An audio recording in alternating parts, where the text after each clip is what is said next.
Bonjour et bienvenue dans cette nouvelle vidéo. Aujourd'hui, on va voir ensemble pourquoi et comment dialoguer avec un organe physique.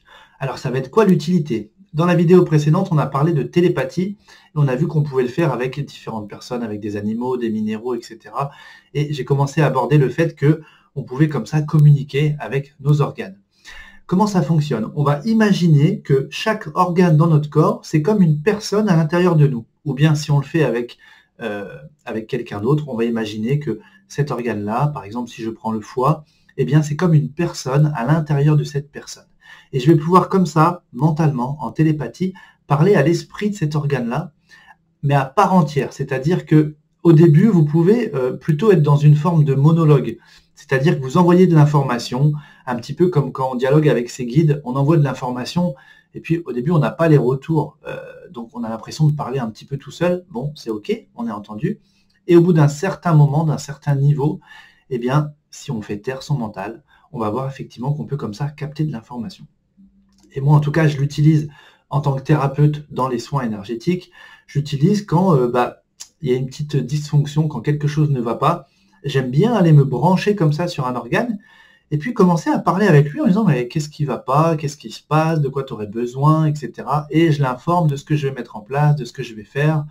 Je lui dis parfois, bah tiens là, tu vas pouvoir te décharger de toutes ces énergies que tu ne veux pas, que je vais retirer, je vais t'envoyer des autres énergies, plutôt comme pour te nettoyer, etc. Enfin, après, les applications sont multiples. Mais en tout cas, pardon, moi je l'utilise quand je fais un soin énergétique, mais vous pouvez aussi l'utiliser pour vous.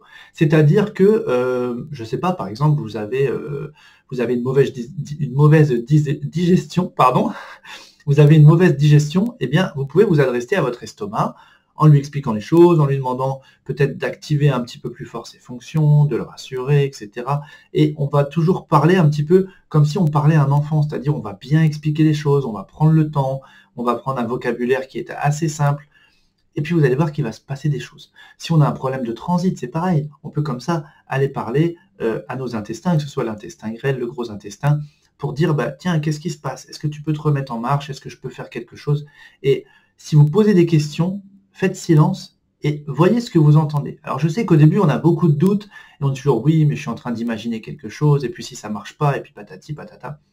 Mettez tout ça de côté et dites-vous toujours, je le fais et on verra bien, c'est gratuit, ça me coûte rien, et au pire, il se passe rien. Bon, donc c'est OK. Et au mieux, il va se passer des choses.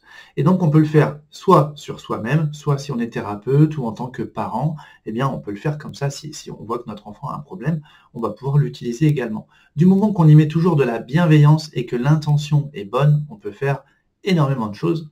Donc vous pouvez aussi, par exemple, parler à votre corps ou à certaines parties du corps. Si vous avez une opération à venir, vous pouvez comme ça prévenir cette partie du corps. Alors c'est vrai que je parle d'organes et en même temps on peut comme ça faire comme si on parlait, je ne sais pas moi, au système, si j'ai des dents de sagesse à me faire retirer, je peux très bien parler comme ça à tout mon système de dentition, puis je vais le prévenir de ce qui va se passer, etc.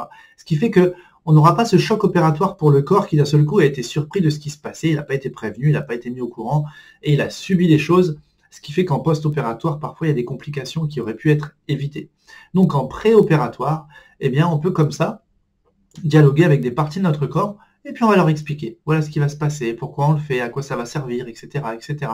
Donc tout ça, c'est des petites choses effectivement qu'on ne va pas utiliser tous les jours, mais encore une fois, mon but, c'est toujours de vous sensibiliser à des choses qui sont possibles, qui vont améliorer votre quotidien au moment où il y a besoin. Vous savez que ça existe et vous pouvez le faire.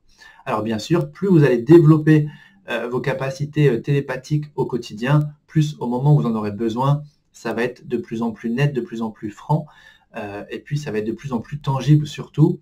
Et je vous dirai encore une fois, multipliez les expériences, puisque c'est à travers ça que vous allez faire taire vos doutes. Moi, c'est pour ça que j'ai fait beaucoup d'expériences différentes. C'était toujours pour faire taire mon mental. Et au bout d'un moment, quand vous arrivez à un certain nombre d'expériences concluantes, votre mental, il ne peut plus lutter contre ça, parce que vous lui dites, bah, attends, entre le nombre de fois où il s'est passé quelque chose et toi, ce que tu essayes de me raconter, ça n'a plus de poids, ça n'a plus de valeur. Vous voyez ce que je veux dire? Donc, entraînez-vous toujours en détente, testez, essayez, faites des expériences. Vous pouvez noter vos retours d'expérience si vous en avez envie. Et puis c'est comme ça que l'on développe les choses finalement. Voilà. Eh bien écoutez, moi je vous dis déjà à très vite.